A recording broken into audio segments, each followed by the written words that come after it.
ये आज का जो प्रश्न हमने लिया है ये नीरज कुमार पांडे हैं, मुजफ्फरपुर से। इन्होंने 2-3 प्रश्न भेजे, 1-2 प्रश्न हमें इनके बहुत अच्छे लगे। इन्होंने कहा है, गुरुजी प्रणाम, मैं नीरज कुमार पांडे आपका बहुत बड़ा वाला भगत हूं, आपकी कथाओं को सुनता हूं। मेरी जिंदगी के अनेक प्रश्नों का उत्तर मुझे आपकी कथा से मिले, पर बहुत दिन से आप सत्संग के बारे में चर्चा कर रहे हैं।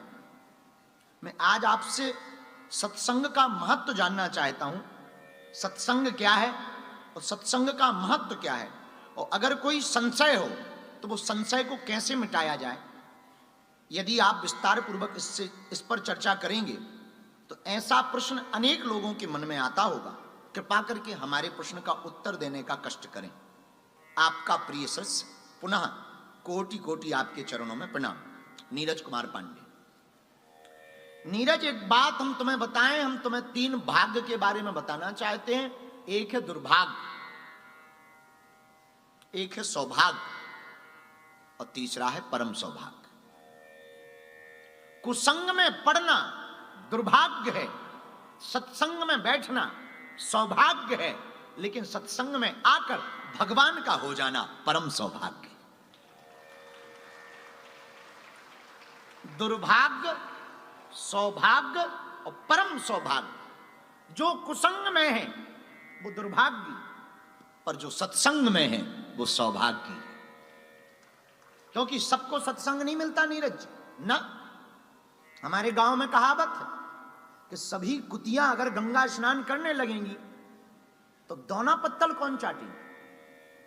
सबको सौभाग्य नहीं मिलता, ऐसी कथा भी सबको नहीं मिलती है। यदि शब्द कथा में आके बैठने लगे तो फिर नरक की तो दुकान ही बंद हो जाएगी, नरक जाएगा ही कौन। तो दोनों दुकानें चलती रहनी चाहिए, इसलिए सत्संग सबको नहीं मिलता। एक बात याद रखना, विश्व ब्रेन के परे पागलों, जनता जिसको चुनती है वो संसद में बैठता है, भगवान जिनको चुनते हैं वो कथा में बैठते हैं। और तुम्हारा भाग्य जागा कि तुम्हें भगवान ने चुना है। और ये बात कहते हुए भी हमको बहुत प्रसन्नता हो रही है। आज तुम यहां नीचे बैठकर कथा सुन रहे, ऊपर बैठे हुए तुम्हारे पूर्वज अपने आप में गौरवशाली महसूस कर रहे होंगे। हमारे वंश में एक ऐसा बेटा जाया, हमारे वंश में एक ऐसी बेटी हुई जो भगवत चर्चा सुनने गई है, ऐसा वो मन में सोच रहे होंगे और वहीं से बैठे बैठे आज आशीर्वाद दे रहे हैं। तो नीरज, तुमने पूछा कि सत्संग क्या है। भगवान की कृपा है। राम कृपा बिनु सुलभ ना सोई, रामायण में वर्णन है। बिनु सत्संग विवेक ना होई, पर राम कृपा बिनु सुलभ ना। सबको सत्संग नहीं मिलता है।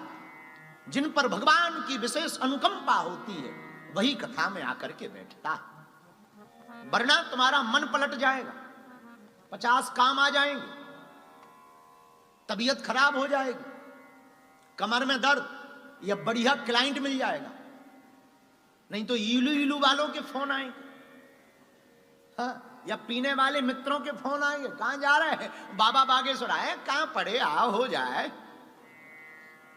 हाँ, ये बहुत संसार, ये बहुत विचित्र है। जरूरी नहीं है तुम्हें सत्संग मिले ना।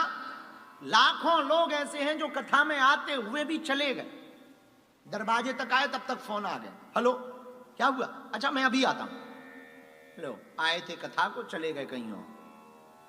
करोड़ों लोग ऐसे हैं जिनके जीवन में सत्संग नहीं मिला। इसलिए नीरज जी, सत्संग सौभाग्य का विषय है, ये दुर्भाग्य को बदलता है। कुसंग दुर्भाग्य है, सत्संग सौभाग्य है। और एक कुसंग तुम्हारी जिंदगी को नरक बना देगा। दूध कितना भी केजी में हो, लीटर में हो, पर एक नींबू की बूंद दूध को फाड़ देती है, दही बना देती है। मटका कितना भी बड़ा हो, एक सुराग मटके के पानी को खत्म कर देता है। ऐसी जिंदगी में तुम कितने भी बढ़िया रहो, एक कुसंग तुम्हारी जिंदगी को बर्बाद कर देगा। तो जितने भी कथा में बैठे मेरे प्रिय श्रोताओ, हमारी आत्माओं, हम तुमसे निवेदन करें, आपको भगवान ने चुना है, भगवान ने विशेष कृपा की जो तुम्हें सत्संग में बैठने की सद्बुद्धि दी है। आपने पूछा कि सत्संग क्या है? सत्संग बड़ी अद्भुत चीज है, ये मन का साबुन है।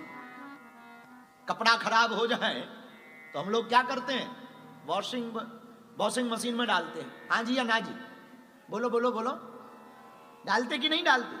थोड़ा डिटर्जेंट डालते हैं, पर कपड़ा में ज्यादा गंदगी लगी हो तो हम लोग फिर ज्यादा घिसाई करवाते हैं। हाँ जी या ना जी? बोलो बोलो बोलो। उसी प्रकार मन खराब हो जाए तो कौन सा सर्फ एक्सेल पियोगे? बोलो बोलो है? ऐसा कोई साबुन नहीं बना है जो मन को साफ कर सके।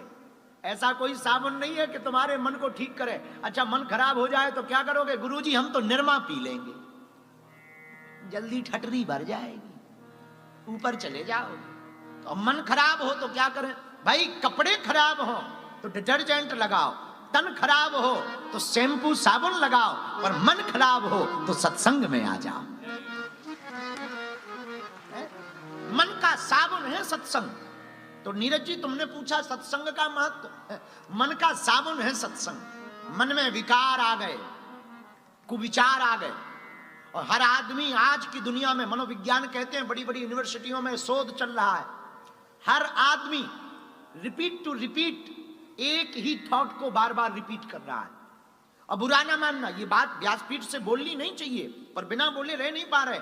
मेरे पागलों, ज्यादातर दुनिया के लोग पूरे दिन में अनेक बार वासना के बारे में विचार करते, काम के बारे में विचार करते, राम के बारे में बहुत कम विचार करते, भोग के बारे में बहुत विचार करते, वासना के बारे में बहुत गंदे गंदे विचार दिमाग में अनेक बार आ ही रहे हैं। चाहे वो मोबाइल के थ्रू आए, किसी को देख कर आए, किसी से बात करके आए, या किसी का सौंदर्य देख कर आए, या किसी के शरीर के अंग प्रदर्शन को देख कर आवे, विचार दिमाग में आ ही रहे हैं। इससे मन खराब होता चला जा रहा, मन में कुविचार भरते जा रहे। अब कुविचार भर गए हैं तो सुविचार लाना जरूरी है। सुविचार आएगा कहां से? सत्संग से। कुविचार मिटेंगे कैसे? सत्संग से। कुविचारों की विनाशता सत्संग से होगी। तो नीरज जी तुमने पूछा है कि सत्संग का महत्व क्या? कभी तुम कंप्यूटर देखना, कंप्यूटर में जब डाटा कनेक्ट कर दिया जाता है तो बहुत वायरस आ जाते हैं, और जब वायरस आते हैं तो कंप्यूटर स्लो चलने लगता। Yes no? तब हम लोग क्या करते हैं? एंटीवायरस प्रोग्राम इंस्टॉल करते हैं। हाँ जी या ना जी? एंटीवायरस प्रोग्राम क्या करता है?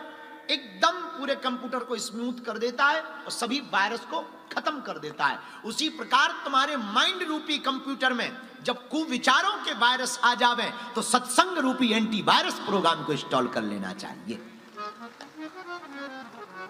और सत्संग रूपी एंटीवायरस प्रोग्राम आप इंस्टॉल करोगे, आपके माइंड में सत्संग आएगा, बुद्धि की शुद्धि होगी। और याद रखना, पहले शुद्धि जरूरी है। जिसकी जवानी में शुद्धि हो जाती ना, बुढ़ापे में उसी को सिद्धि हो जाती। हाँ, जवानी को शुद्ध करो, बुढ़ापे को सिद्ध करो। और ज्यादातर लोग जवानी को खराब करते हैं। उनसे कहो कि भजन करो, बुढ़ापे में कर लेंगे ठटरी के बरे। जब कपड़ा पूरा फट ही जाएगा तब बुढ़ापे में भजन करोगे, और ये गारंटी थोड़ी है तुम बुढ़ापे तक चलोगे। पहले ही निपट गए, फिर क्या करोगे? बोलो बोलो बोलो, ये गारंटी थोड़ी है बुढ़ापे तक चलोगे। तो नीरज जी तुमने पूछा कि सत्संग का महत्व क्या है? सत्संग का बड़ा महत्व है।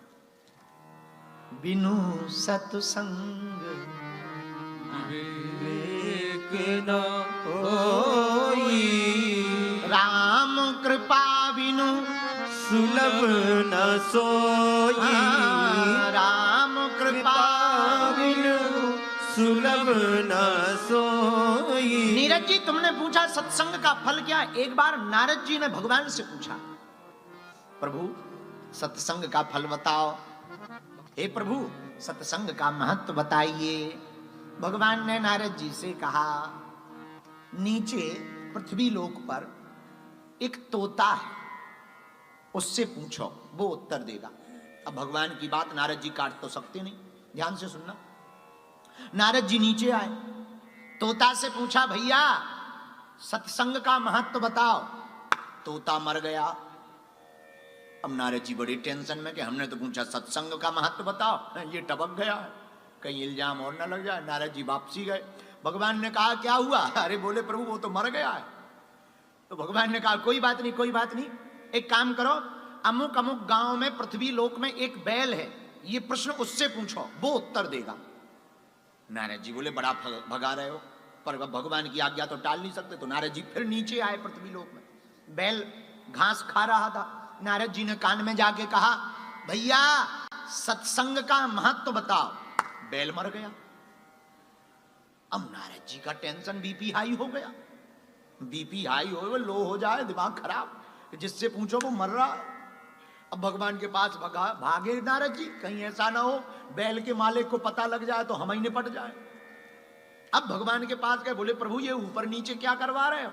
और ऊपर नीचे तो ठीक है, जिससे पूछो सत्संग का महत्व बताओ, वही टपक जाता है, मर जाता है। भगवान बोले चिंता ना करो, उत्तर मिलेगा, ऐसे ही उत्तर मिलेगा। अरे कैसे? बोले जाओ पृथ्वी लोक में अमुक अमुक राजा के घर पर एक छोटे से बच्चे ने जन्म लिया है, वो उत्तर देगा। नारद जी बोले हम नहीं जाने वाले, हमारी फ्लाइट कैंसल है। क्यों? हम दो से पूछा, दोनों मर गए।